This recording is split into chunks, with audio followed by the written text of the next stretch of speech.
All right. We'll end the recording and try again. No, we can't end the recording because then Why? we can't come back. We'd have to create a whole new thing. Okay. Not yet then. And then we're going to edit that later. Ready? We can't edit later. Huh? There's no editing. Yeah. We'll hit the intro. We're going to pause. Then I'll hit the intro and then we'll edit that whole part out from now backwards. You ready? Are you ready? Have we done that? Okay, go ahead.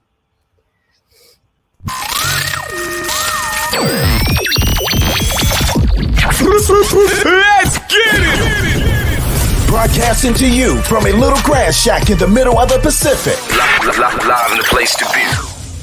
Well, they're actually in the Bay Area. Yeah, sir. But they are the premier Pacifica show that shines a spotlight on positive Pacific Islanders. You listening to the sound.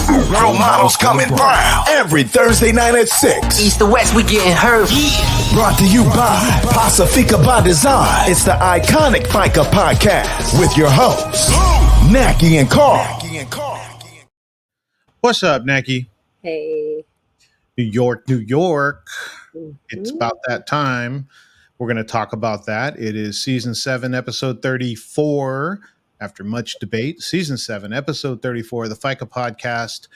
What are we doing today? We're doing our check-ins, which is really going to center around our niece's wedding that we were at in Santa Cruz. Nackie has some big goings on in San Francisco. So we're going to do that. We have, as always, our community announcements. And we're going to talk about our trip to the world's largest Tahitian dance festival that is not in Bora Bora. It's not in Tahiti. It is in New York, and we're there. So that's our show today. Nackie, what's up?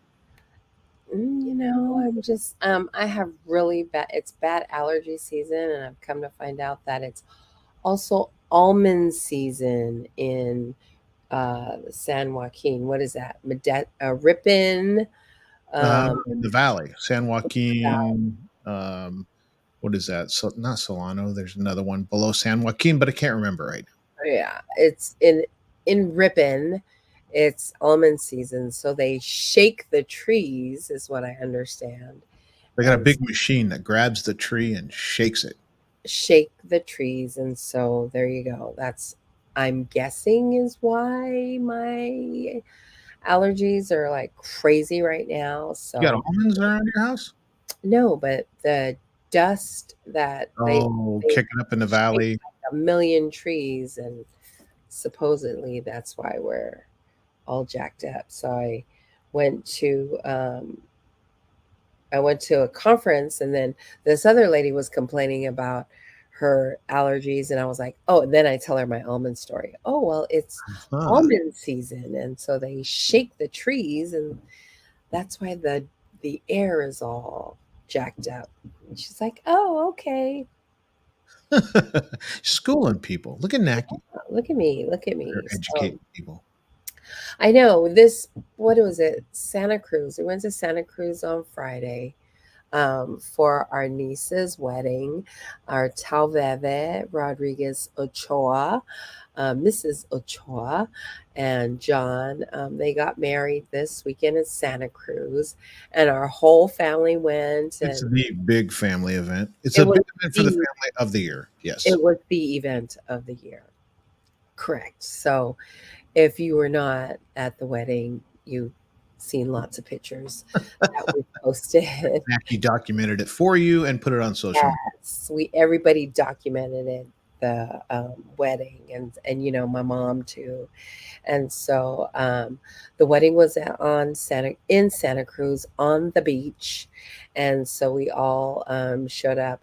Actually, it was really nice because Friday we checked in, and then most of the family checked into their Airbnb, and then we got a hotel, and my brothers got a hotel in like a lot of the family was in Santa Cruz. And so Friday we went to Charlene's.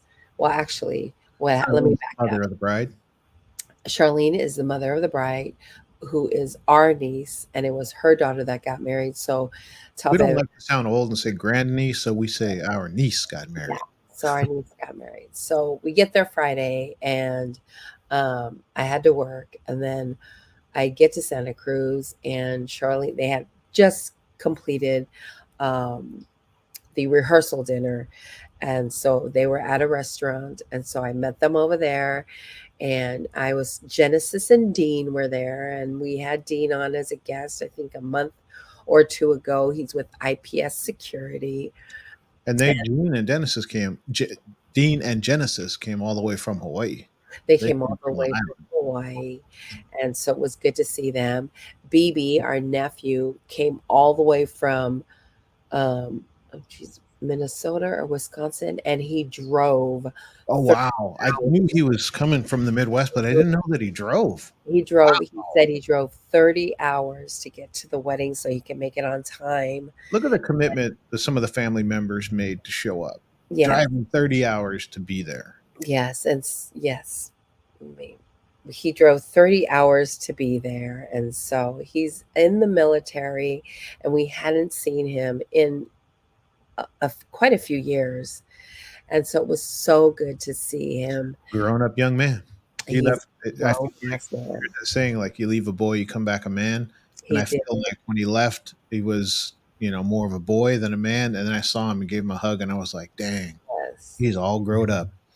I seen him, and it was just like, so we were hugging, and then it was good to like give him a big hug, because he's like stationed in Italy and Turkey, and then another one of our nephews, Coco, who is in the reserves, he's going off somewhere back like the Middle Qatar. East. He's going to Qatar.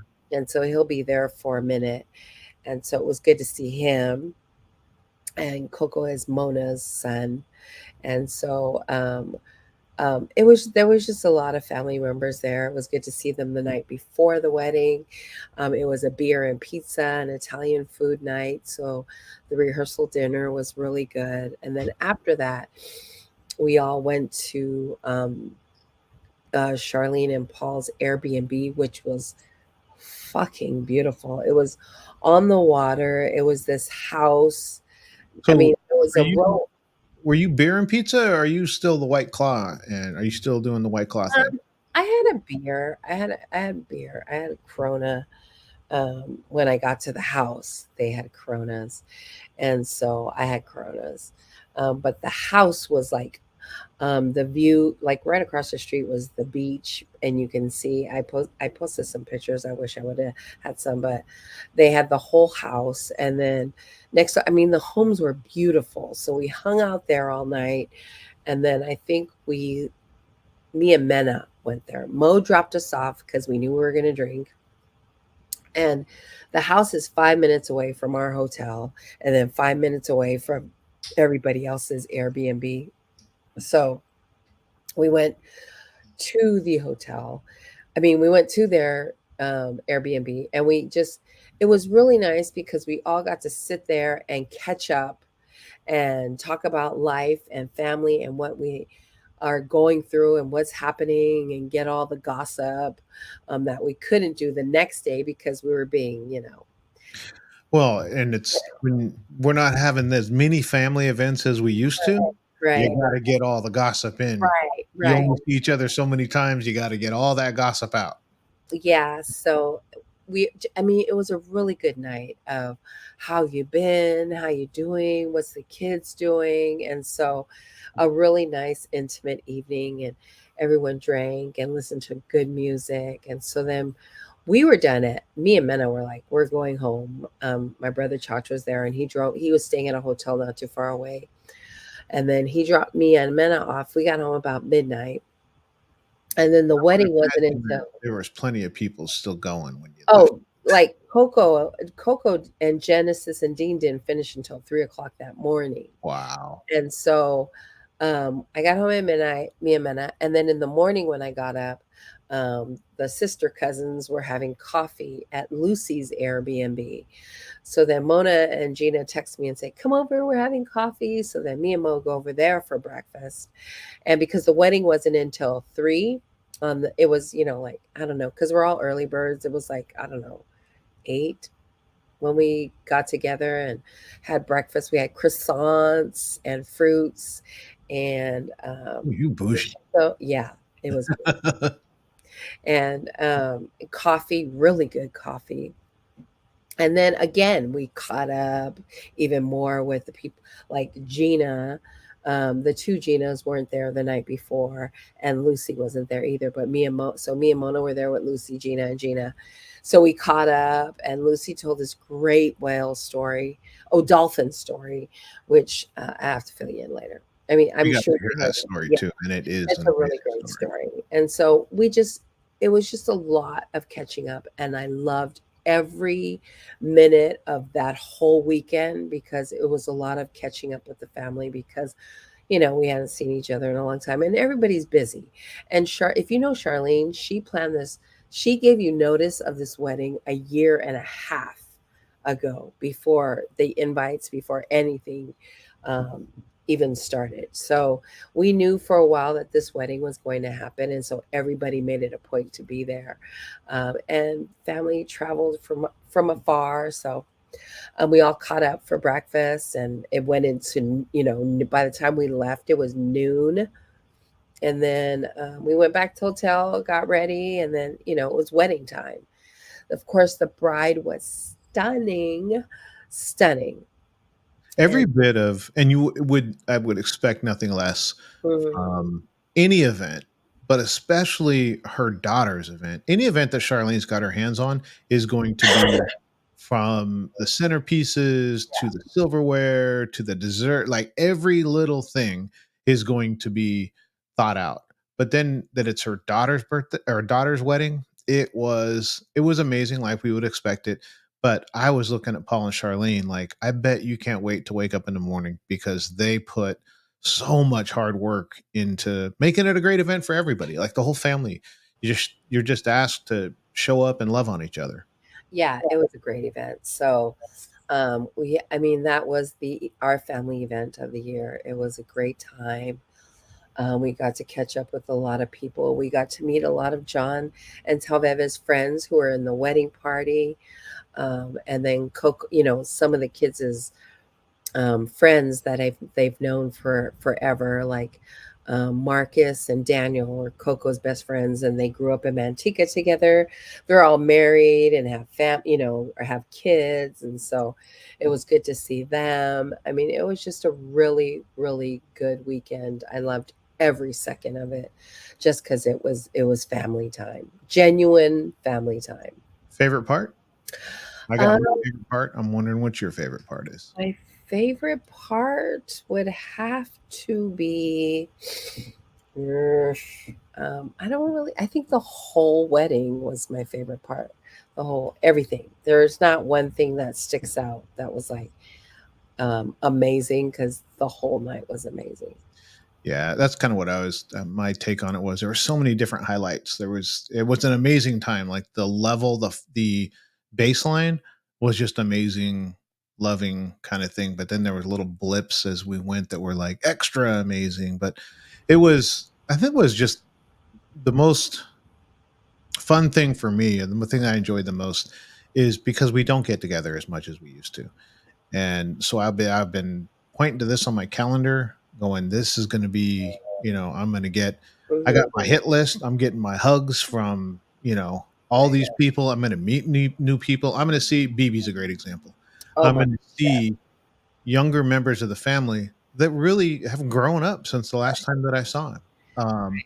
So, and he's a young man. I actually sent a couple letters to him when he first got into the military, and to see him, and that's just one example. There's so many young people that we saw that we Right. hadn't seen in a while, especially, even the really young ones. The little ones aren't so little anymore. And it was a reminder of how important these times are, how important it is to congregate and love on each other and do these things.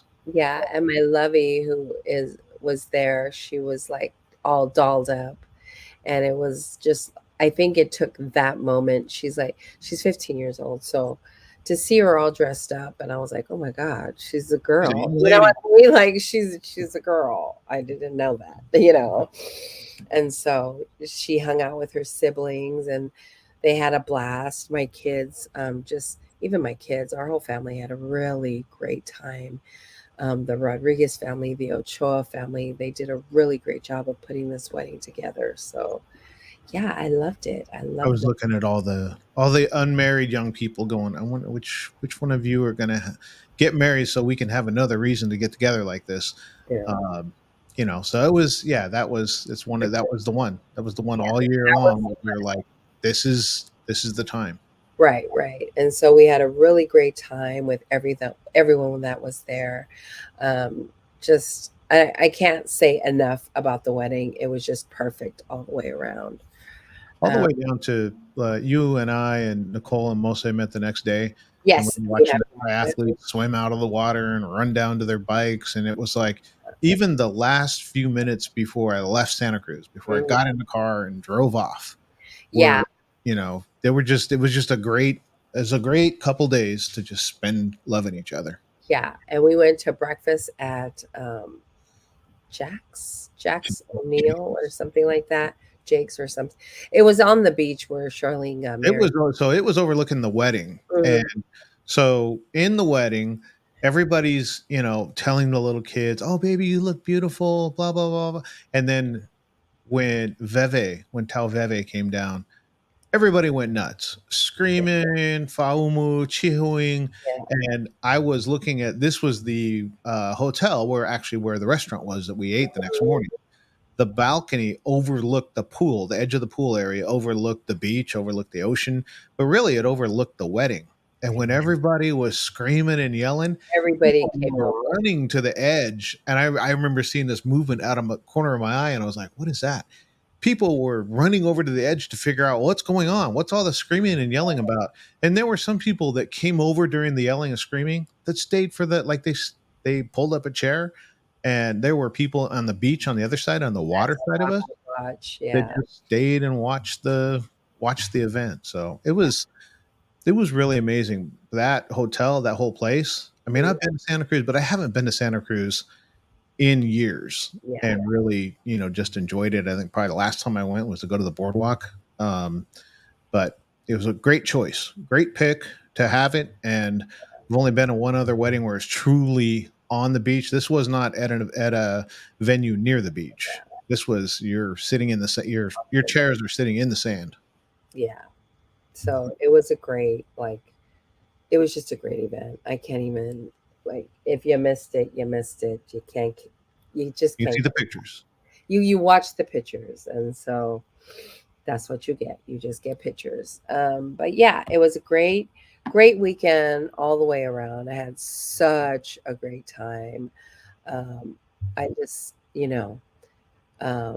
that I don't know what to say. It was just a great time. I don't know if you knew that the Niners won though. So It who came, the 49ers, they are, who would they play?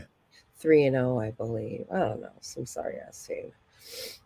Uh, Yeah. I don't know about any of that. What I do know is that Tua Tagovailoa Oh and my the God. Dolphins Yes. laid a 70 spot on the Yeah. Denver Do Broncos. that. Do that.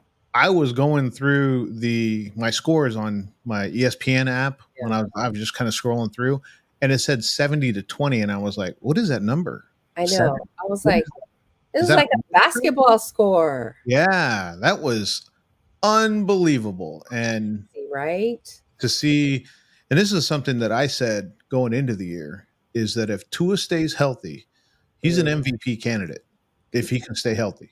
big time. Big time. They've done a good job of designing that offense to tailor him. They Him. got him the receivers, Yes. and I mean, nobody thought you're going to have a running back. The running back ran for 200 yards and had 4 touchdowns. What the, So like, what the fuck, right? if that if Tua stays healthy, he is he could well be the MVP at the end of the year. We're only week 3, I get it, but Yeah. it's the same thing as saying the Niners are the best team in the league. They are. What could happen as we go through the season? Tua could get hurt. Somebody of the Niners could go down, but right now, he's the best quarterback, and that it's they got it rolling in Miami. So Yeah. that's what came out of for me. What came out of this week was like 70 points. Never seen that. Yeah. Never seen that in my lifetime of watching football. Like, Not in an NFL game. Tua had 309 yards, right? 4 touchdowns, and I don't know, is it who was that running back or Arcane or Blood Cane, whatever.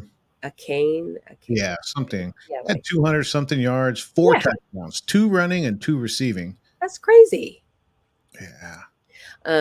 So yeah, and another running back, Hill, had 157 yards. Like that's usually the big yards for the game, but it was crazy amazing. It was such a crazy game. And it also like what I'm going through is I can't remember the name of that person that was talking shit about Tua. Um, Oh, it was I think it was I don't know if it was Sean Payton, who it was, but they said by week 3 Tua will be benched and Teddy Bridgewater will be the quarterback. so And stupid. that's in week 3 is when he leads them to 70 points.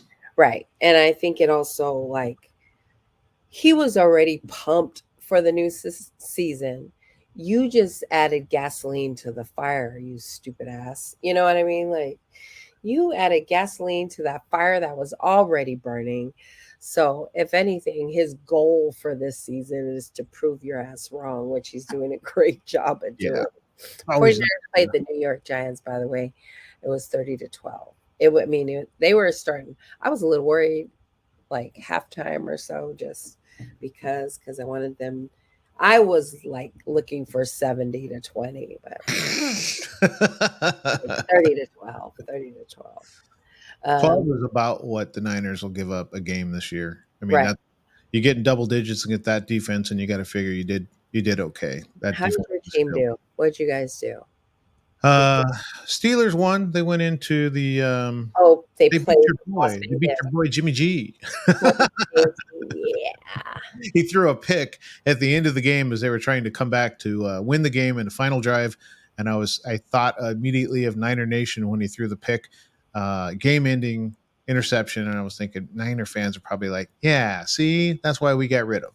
Yes. Steelers. So the Steelers 23-18. The Chiefs beat the Bears 41-10. That was a high I feel like it was a high scoring week. But I Week think those three. are 41 from the Chiefs as Patrick Mahomes. You Yeah. come to get used to that. 70 and from a Pacific Islander quarterback, from a Samoan quarterback, I was looking at that going, get Yeah. all the press you can because there were plenty of people singing That the was hate song, drinking that Haterade. Seahawks 37-27 over the Panthers. I don't really care. You know how I feel about the You you guys are going to know, trounce the Seahawks both times this year. Yeah. Both times. Colts over the Ravens. Huh? And Yeah, that was. I mean, I'm a Steelers fan, so anytime the Ravens lose, I'm happy about that. But the Colts yeah, aren't a good football team. That was right. weird. That's a weird. That's They had a backup quarterback. in They- OT, like in OT. So whatever. Yeah, so it was a good week. Week 3, week 4. Who you guys playing? I don't know. Texans. Yeah, Houston The Texans Texans in in Houston. Texas. Yeah, In Texas. Who do we got? Oh, we're playing the Cardinals at home. that's your last place team in your Yeah. division. But you got to be. I mean, you probably were a Cardinals fan this last week because they beat the Cowboys. Oh yeah, the Cowboys and it was like, what's going on there? It's always good to see the Cowboys lose. Yes. We Cowboys and Raiders is my big no. So anytime both of those teams lose, I'm a pretty happy gal. So there you go. Dolphins play the Bills. Ooh, there's a good one. That's an away game. So all that is happening Sunday. Check your local listings for your whatever. Football season back in full swing. Good to see. Football season back in full swing. So yeah, that was what else? You went to Appeal? I went to Appeal, which let me get what it stands for. It stands for Asian Pacific Partners for Empowerment, Advocacy, and Leadership. Tana Lepule, who is the NHPI director there, pulled together. There was like tons of people there, but there was an NA. He purposely picked this group. So from left to right is Uriah Blackwell, who is with Central Valley Pacific Islander Alliance. And then we have Calvin Chang, who has the mask on. He is with Native Hawaiian and Pacific Islander Data Policy Lab. And then next to him is Malcolm Alo with Island Envy. And then that lady right there is Dr. Dr. Kittner, who is with the Center of Disease Control and Prevention. And she is Big Wig. And then next to her is Jacob Fiti Semanu Jr., who is a councilman for West Valley in Utah, and he does cessation work. Standing in front of me is Arkansas Woman of the Year and the executive director for ACOM, which is Arkansas Coalition of Marshall Islands. Yep. And then next to her is another big wig, Sherry Daniels, who is the executive director for the national group Papaola Lokahi. And then that is Tana Lepule, who is with Appeal. And then next to him is George Cruz, who came all the way from Saipan, and he's with Mariana's Health. He came all the way from Saipan, which I was like, what? And so he came to represent the Pacific during the cessation. But it was such a great event. I was like, what am I doing here again? And I was asking. That's the thing. Tana's a smart guy. He's right? very smart. Tana's very calculated. He is well thought out. And I think what's important is that he handpicked who he wanted there, what organizations he wanted there. So they're rubbing shoulders with you there, Nackie. So they had the data policy person, which is Calvin. They had the, research, Melissa, and politics, Jake, and Central Valley, and Mariana's Health. I mean, it was a really good team, and we got together, and we broke out into groups, priority population, and our priority population is Native Hawaiian and Pacific Islanders. And I was like honored to be there.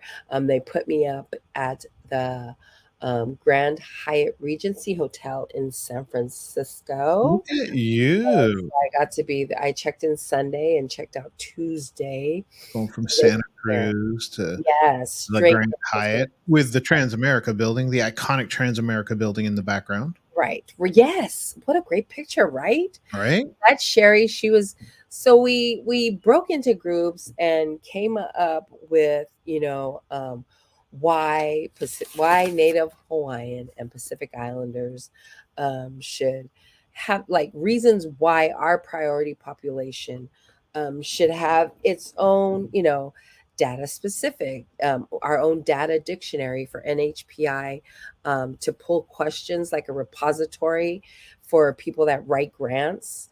And then what I really loved is that we asked for a group, like, so there's like, it's called TAC, which is for the Tribal Alliance Committee. And so they get to be in on all the grants that will be written for Native Americans. And our ask was for a agency of chiefs, what I mean, like, have our own TAC. And it won't be called TAC, but to have our own committee so that we can put input on grants that are coming out, so that we are not disqualified before we even read the damn thing. So it was just a great event. We had the CDC there and other funders that were listening to suggestions, and really just all the people that were in the room. There was African American representatives from. Let me just get my notes, because I don't want to mess up anything. Dr.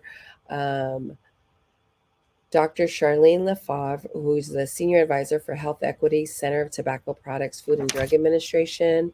Dr. Karen Beard, who's with African American Statewide Coordinating Center. And then Dr. Kittner, of course, I said, who's with the Center for Disease Control and Prevention. And it was just a great event of the priority population coming together. That is Jake Fitzsimonu Jr. Of course, before we presented our findings, he did the, thank you for this opportunity in Samoan. So translated. Jacob does such a great job in any space that he's in.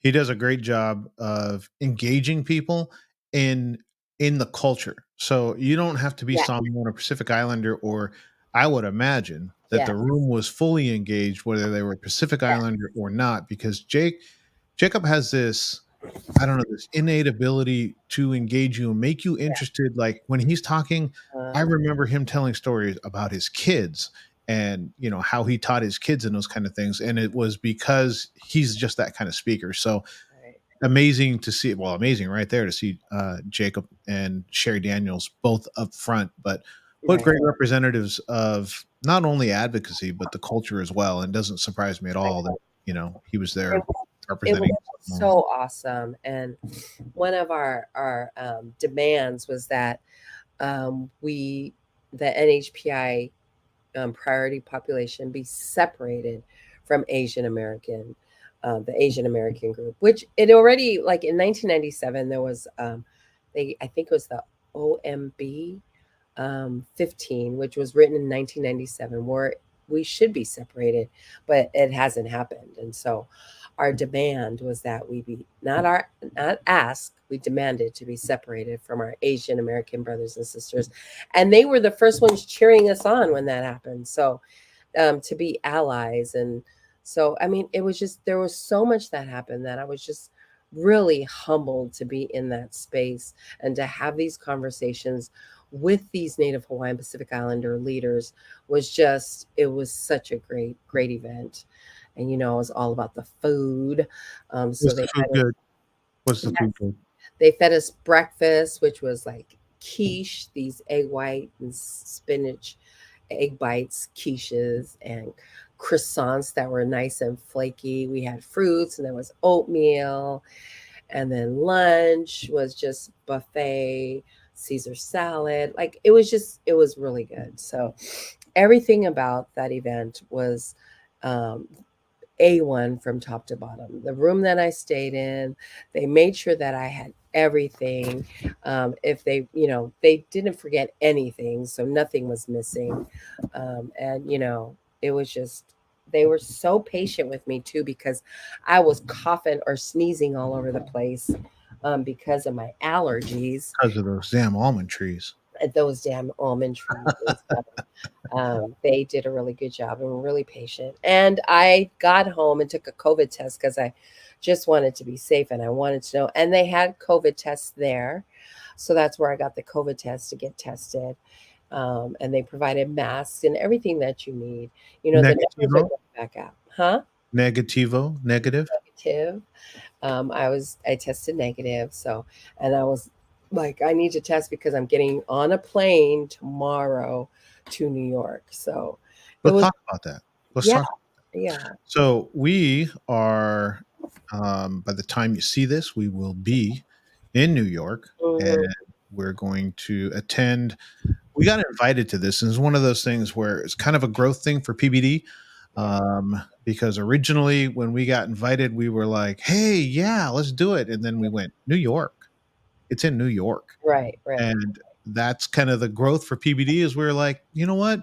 We need to branch out. We've gone west already. We already went to Samoa, American Samoa, and Hawaii. So let's head back east. So off to Lincoln Center, we're going for the Heva Pacifica. Is that what that says? I have something in my way. Heva Pacifica, New York City. Yes. And so really looking forward to, one of the things I'm looking forward to, and I want yours, is the workshops. So the weaving, the crafts, and those kind of things. I am fascinated by that. We're not sure, we're really adept at the events in Northern California. We know who to go to, we know where to show up, when to show up, and all those kind of things. This is going to be one of those that kind of feeling our way through, which is exciting because we haven't done it before. Right. And the organizers have been more than kind Right. to us. Looking forward to that, and looking forward to New York. We're going to go see Lady Liberty. We're going to see Met the 911 the 9/11 memorial. 9/11 memorial, which I really want to go see that because I'm a 9/11 baby, and so but the Met, and whatever we can fit in, whatever we can cover in a short amount of time. And probably, where is that? Where they drop the Apple New Year's Eve? Yeah. Times Square. Times Square. We will see Times Square. We will see Times Square. So we'll be in New York. If you're in New York right now, hit us up. Somebody's in New York. They called you, right? See, you said it right there, and they're calling right now. I know. Text me, hit me up. If you are a PI organization, please come say hi to us at Heva Pacifica, New York City. Nona Sina will be there. They're from Southern California. So I am looking forward to this. I've never been to New York, but I'm also excited for Te Ao Mana for their Heva Pacifica New York City, their first Pacific Islander Festival happening September 29th through 30th. So yeah, awesome. That's what's happening. All right, we're going to move on before we get into our interview that I did at the NAOPA board meeting in Washington, D.C. when I was there. I got the opportunity to sit down with Rosi Tavangia. So before we go to that interview, we're going to go through our community announcements. And I think I'm kicking us off. Let's see. Fatasi's Free Hot Siva with Neil Ve'avea, friend of the show, former host, is happening every Saturday of the month of September at 1101 Fairfax Avenue, San Francisco, from 9 a.m. to 10 a.m. Sign up today by clicking on the link on Fatasi's IG page. The first annual Paul Noah Fatasi Fitness Festival is happening September 30th, which is this weekend at Westlake Park, 145 Lake Merced Boulevard in Daly City. It's a free family event. Hot Siva by Neil will happen there. Extreme hip hop with Rocky, youth baseball activities, and adult co-ed softball tournament. Make sure you register on Fatasi's IG page. All My Usos will be facilitating Journey to Empowerment next month, October 6th. That is what? Next Friday. Murder Mystery Dinner with Amu, All My Usos. It's a free family event at Le Maota Community Space, Burlingame, California, from 6 p.m. to 8:30 p.m. All are welcome. We will see you then. All My Usos Blood Drive is happening October 7th, which is the day after, from 9 a.m. to 2 p.m. at 2055 Sunnydale Avenue in San Francisco, which is SCDC. Donate an hour of your time. Please sign up by clicking the link in All My Usos bio on Instagram. Toke Moana, Anthony's Kitchen, and Bloomhouse proudly present South Pacific Food Fest. They invite the entire community to come out, support, and enjoy delicious eats from Pacifica-owned businesses. Saturday, October 7th from 5:30 p.m. to 9 p.m. at 2555 Pulgas Avenue in EPA, East Palo Alto. Yes. And then Healing Space for Women, that was happening all of September, every Tuesday. And the last one was yesterday. So thank you, Healing Space for Women of Oceania. All right. Samoan Solutions 15, a decade and a half that Bianfong have been doing it. Shout out to them. Their 15th anniversary benefit celebration is happening October 28th at Le Maota Community Space. Join us for an evening of celebration to raise funds for Samoan Solutions. The evening will feature cocktail hour, Nackie, silent auction, live fashion, traditional Samoan dances, and testimonials from our members and partners. For tickets, visit tinyurl.com/SS15. The NHPI College Pathways invites all Native Hawaiian Pacific Islander high schoolers, Central Valley, Kern County, on Saturday, October 28th at 4 p.m. at CSUB Student Housing East, 8501 Stockdale Highway in Bakersfield. Organized by Central Valley Pacific Islander Alliance. Register at short url.at.ekdy9. And if you missed that, check the flyer on our social media. Jeremiah Sadaraka doing great things down there in Bakersfield. Yes. And then Uriah Blackwell, who was part of that, was I met him on Monday. So Oh, that's right. He was in your picture. Yes. Rubbing shoulders with the great ones. I know. October 17th is SCDC's open house at 2055 Sunnydale Avenue in San Francisco. Join SCDC, the Samoan Community Development Center, for the very first open house event and enjoy delicious food, raffle, and fun activities. They'll be presenting their youth programs and a variety of resources. We will see you there. Yeah, Patsy's never bringing bad food. So if it's an SCDC event, you're going to get fed well, and with good food. Yes, and I think I'll be there. That's the goal, and that's the good problem to have. Is there's so many cool community events out now. COVID's fully in our rearview mirror, and we are in full swing with all of the events out there for our community. So when I was in Washington, D.C., I think 2 weeks ago, maybe 3 weeks ago, everything's a blur now because we're moving so quickly. I had a chance to sit down with Rosi Tavangia, our newest board member for NAOPO, the National Association of Pacifica Organizations, one of the very few federal Pacific Islander advocacy nonprofit organizations. And we are doing our Stop the Hate campaign right now. So I took the opportunity to sit down with Rosi and get to know her a little bit, her role in NAOPO, and then ask her some of the questions we've been doing in our Stop the Hate campaign. So I'll let Nackie hit play, and then we'll talk about it when we get back.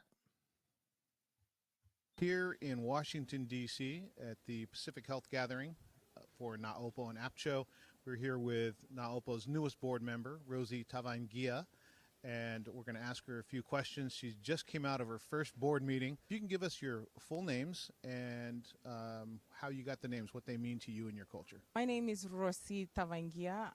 Rosi in my Fijian culture, it means a rose. I think my dad gave that to me as his youngest child and his precious little girl, I guess. So he would say that to me all the time. I used to have rosy cheeks, and so he would love to come just pinch my cheeks and say, "Oh, my beautiful rose." So that's how I got my name.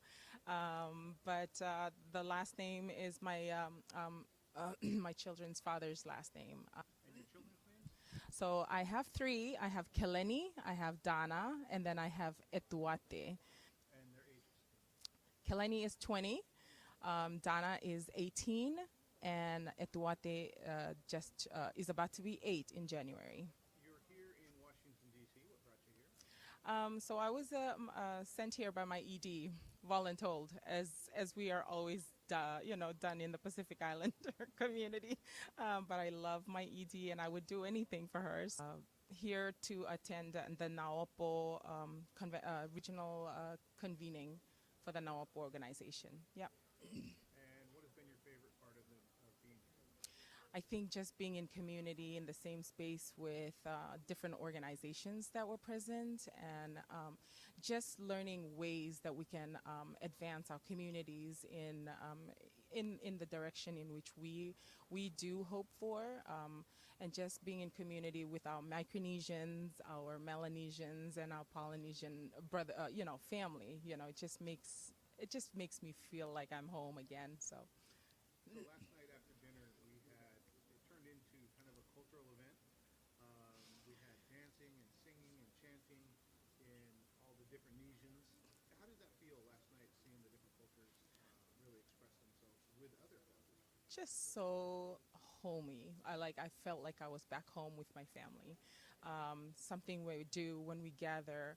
We didn't have much growing up, so just gathering as a family and just being together was something that made us happy back home. I grew up in the islands, so just being with family. So that's exactly my feeling yesterday, coming out of that meeting and all the dancing with from all the aunties and all the good energy. Just so much good vibes, definitely. It was fun seeing the multiple generations out there and the aunties nudging people along when they weren't doing things. Kind of that cross-cultural expression that we see in Yep. multi-generational ways. So how long are you here? When do you go home? I leave Wednesday afternoon after the Hill visit. I've been here since Friday, so it's good. This is quite the stint. Long trip, and where's home? Renton, Washington. Okay, and the organization that you're representing here? I'm here for Pacific Islander Community Association of Washington. We're based in Federal Way, Washington. PICA-WA, one of the founding members of NAOHO. And what are your thoughts on what you saw your first board meeting? I'm not gonna lie. Coming into the board meeting, I was shaking. I did not know what to expect. You know, just like a little kid walking into a room with all the older aunties sitting there, and just nervous. But just coming into the board and being so welcomed and so loved already, almost, it just made me feel so comfortable. Did you expect the board meeting to be as energetic and humorous as it was? No.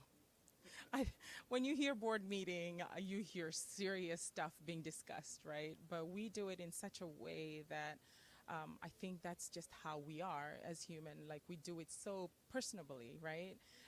Where we're talking about one topic and it breaks into this conversation, and I just love it because that's how we also are. I want to stop the hate campaign. And living in Washington, you may have seen or experienced personally or witnessed forms of hate, and hate can take forms in, take ways in many different forms and fashions.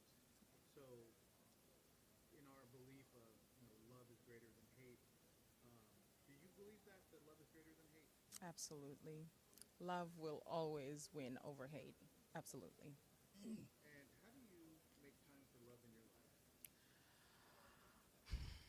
This is quite a, I guess, a spiritual question for me, because every time sorry, here again, getting all emotional and everything, but when I think of love, I think of my Savior's love for me, and I think of the sacrifices, that He had to take in order for us, His children, to be able to survive, to be able to thrive.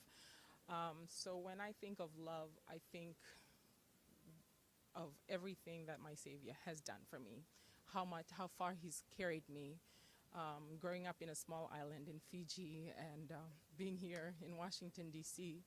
I'm so sorry, I'm emotional. This is an islander's dream to be here, right? So living this, I have nothing but love in my heart, because my Savior had seen this from way back, from when I was a child, places I would go.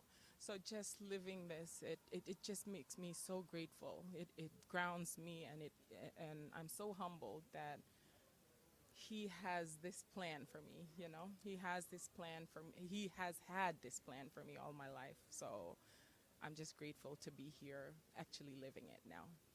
Personally, what do you feel is the best way that you can fight hate?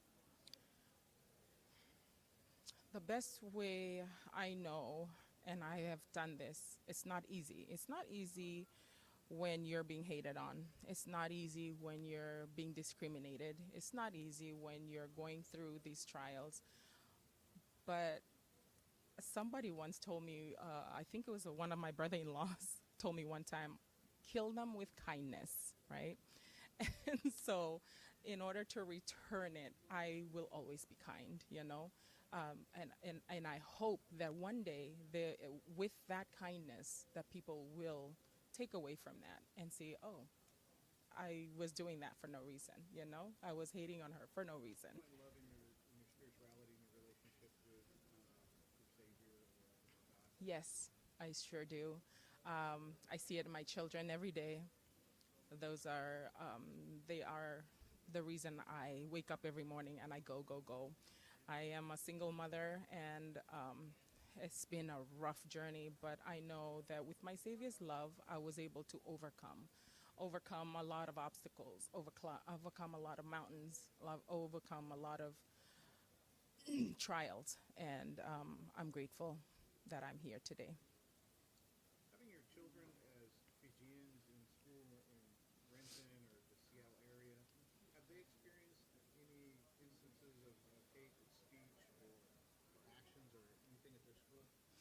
Um, we before we moved to Renton, we were residing in Bothell, a very white dominant community, and they were always called the black children, even though they would say we're islanders, we're not black. They'd come home and they'd be so confused. Mind you, these are Fijian kids born and raised in the United States. They're not white, and they don't know their culture that well anymore. So these kids are just in the middle, lingering. So they come home and they say, "Mom, this kid calls me this." I tell them, did you sit down with them and try to correct them, or how did you feel when they were telling you these things? I said it made me mad. It made me mad because they didn't recognize that I was an islander. I love black people, but I'm not black. And this they were just like in fifth grade. They're 2 years apart, so fifth and third. That made me realize how strong my children were, because they were going through these things and they were learning how to deal with these things as they were going through it. I did not know how to handle that because as an islander mom, our reaction is, who's calling you? All this, who's, yeah, but to hear their young and innocent mind, just the thought going through their mind, it made me realize, oh my gosh, I need to change, how I am, and sit down with them and explain to them that not everybody knows who we are, but we will continue to show them through our love, through our kindness, through our way, us, because we islanders are known for just being so welcoming. So I that was something I had. I was glad I shared with my kids, and now they are the same way. You would never know they were born and raised here. You've had those conversations with them, right? Yes.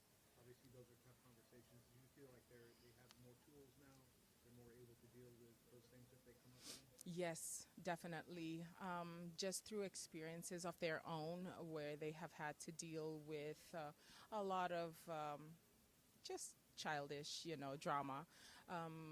But I've realized that as they've grown older, I'm grateful for this too, because they continue to love on people. Continue to love on people. We do not have family members close by in Seattle, but the village that they have created for their own, we have Micronesian friends, we have Polynesian friends, and then of course they are Melanesians. So these are the kids that are in my house, every week, and so I am just so grateful that they're creating this community where they're teaching each other that love will always win. So later this week, you're going to be on Capitol Hill, making visits to congressional offices and speaking. Other people only see on the news or read about. You're going to be in one of the most powerful places on earth. What do the kids think about mom being where you're going to be? That's such a great question. Just before I left home, I was just sitting down and talking to them because I wasn't going to see them for 5, 6 days. And just them sitting there watching me pack my backpack, my suitcase, the look on their eyes. And then my second child, she's the most vocal of all my children. She looks at me and she goes, "Wow, Mom, if 10 years ago you tell me you'd be traveling places, I would never believe you, because I was always a stay-at-home mom with them all the time. But I'm just so grateful, grateful to be in this space, grateful to be with leaders who are just focused on advancing our communities so that our community can be visible here in the state in the United States. Are there any priority topics that I know that is there any specific one that you feel the most strongly about that you're going to take care of? For me, as a community health worker from Washington, definitely housing is a big deal.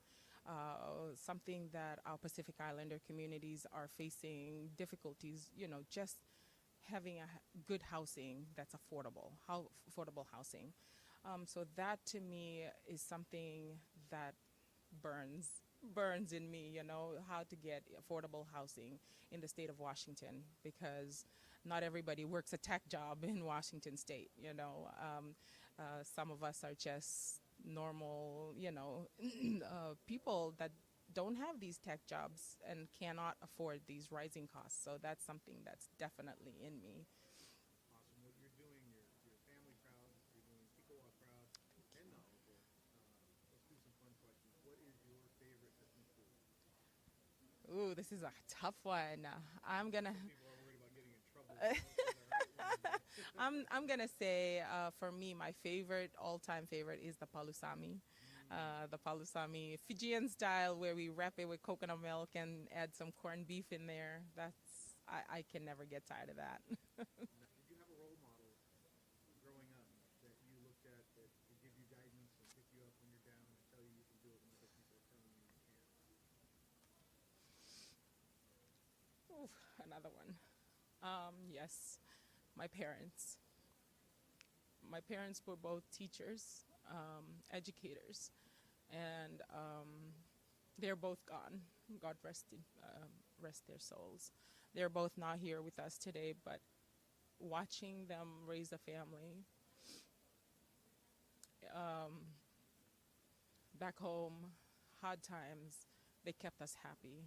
I remember I was just sharing this story with my kids one day, just not too long ago. Was sometimes we didn't have enough for food, right? And my dad would cook a pot of rice, sprinkle some brown sugar on there, and he would make it like so fun. Look, you can add this, you can add this.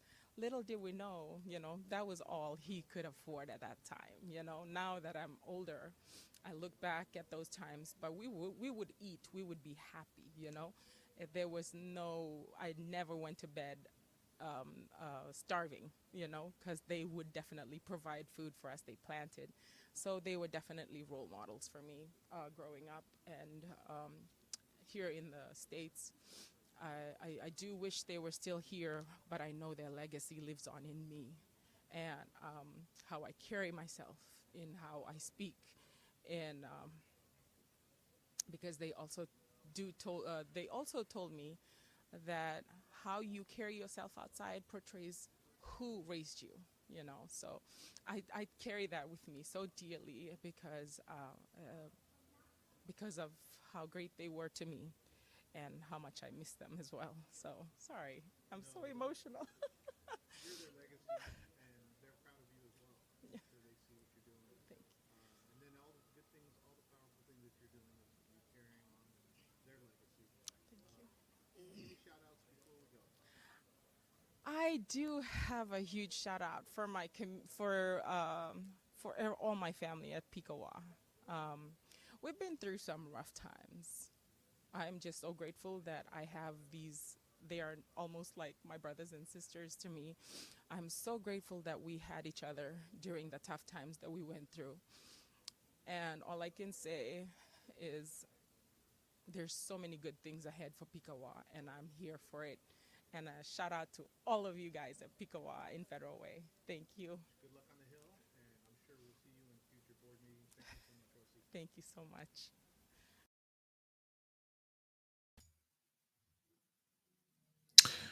So, what a breath of fresh air Rosi was.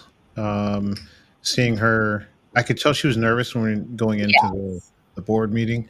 Yeah. And I was thinking, boy, she has no idea what's about to happen.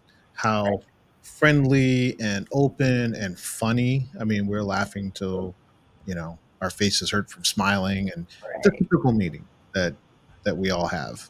And I could I tell love it. took her a little bit before she realized, oh, it's not going to be, because she came prayer. She brought in like Right. documents and had her comments prepared. Good for her, but Right. I don't think she thought it was going to be as fun and humorous as we were. Yeah, she did a great job. Okay, Rosie, go ahead. So what you got? What you got? What you got? We were going to talk about. Well, you had a video of Tua you wanted to show. Oh no! I probably would have showed it at the time we were talking about them scoring 70 points, but there's a video out there. Check it out. Look for You can search for Tua does no look pass. It looks like Oh, Magic yeah, Johnson from back in the 80s and 90s, where he throws it one way and looks the other.